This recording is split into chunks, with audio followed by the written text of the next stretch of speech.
పాకిస్తాన్ లో ఉన్నటువంటి బలోచిస్తాన్ ప్రాంతం మొదటి నుంచి కూడా అభివృద్ధి చేయలేదు, అభివృద్ధికి నోచుకోలేదు. అక్కడ ఖనిజ సంపదని దోచుకోవడం వల్ల కొన్ని దశాబ్దాలుగా అక్కడ ఉన్నటువంటి ప్రజలందరూ కూడా పోరాటం చేసి మాకు ప్రత్యేక దేశమైన ఇవ్వండి, మా ప్రాంతాన్ని అభివృద్ధి అయినా చేయండి అంటే పాకిస్తాన్ ప్రభుత్వంలో ఇంతవరకు ఏ ప్రభుత్వం కూడా అంటే ఏ నాయకుడు కూడా అక్కడ ఆ ప్రాంతాన్ని పట్టించుకోలేదు. ఇలాంటి పరిస్థితుల్లో లిబరేషన్ ఆర్మీ రోజు రోజుకి తన యొక్క ఉనికిని కాపాడుకుంటూ తన యొక్క బలాన్ని పుంజుకుంటూ పెంచుకుంటూ ఇప్పుడైతే అనేక విధాలుగా దాడులు చేస్తుంది. మన ఆపరేషన్ సింధూర్ సమయంలో కూడా బలోచిస్తాన్ తన యొక్క సత్తా చాటింది, కొన్ని ప్రాంతాలని కైవసం కూడా చేసుకుంది. ఇలాంటి పరిస్థితుల్లో మళ్ళీ ఇప్పుడు లిబరేషన్ ఆర్మీ పాకిస్తాన్ కి చెందినటువంటి ఈ వాహనాలపై దాడి చేసి 9 మందిని కిడ్నాప్ చేసి ఈ రోజు అయితే చంపేశారు. ఇక ఉపేక్షించేది లేదు.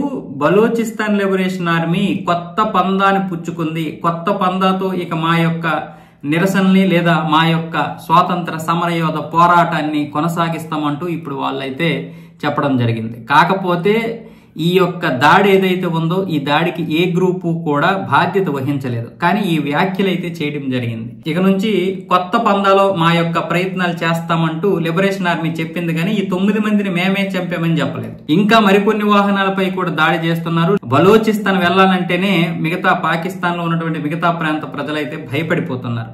అధికారులకి, సైనిక అధికారులకి, అలాగే మిగతా ప్రభుత్వ అధికారులకు ఎవరూ కూడా అక్కడ భద్రత లేకుండా పోయింది.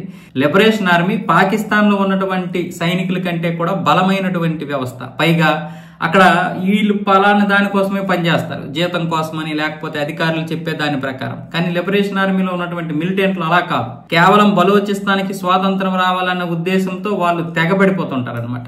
అంటే ప్రాణాలను కూడా లెక్క చేయరు. ఇలాంటి పరిస్థితుల్లో ఇప్పుడు బలోచిస్తాన్ ఏమో ఉంది, పాకిస్తాన్ లో ఏమొచ్చేసి వీళ్ళందరూ భయపడిపోతున్నారు. దీనికి తోడు ఇప్పుడు ఇరాన్ లో చెందినటువంటి కొంతమంది దీనికి సపోర్ట్ చేస్తున్నారు అధికారులు, ఇరాన్ అధికారులు. అదే కాకుండా ఆఫ్ఘనిస్తాన్ కూడా వీళ్ళకి సపోర్ట్ చేస్తుంది. ఇప్పుడు ఉన్నటువంటి పరిస్థితుల్లో ఇక పాకిస్తాన్ ఏదో ఒక రోజు బలోచిస్తాన్కి స్వాతంత్రం ఇవ్వాల్సినటువంటి పరిస్థితి అయితే వస్తుంది.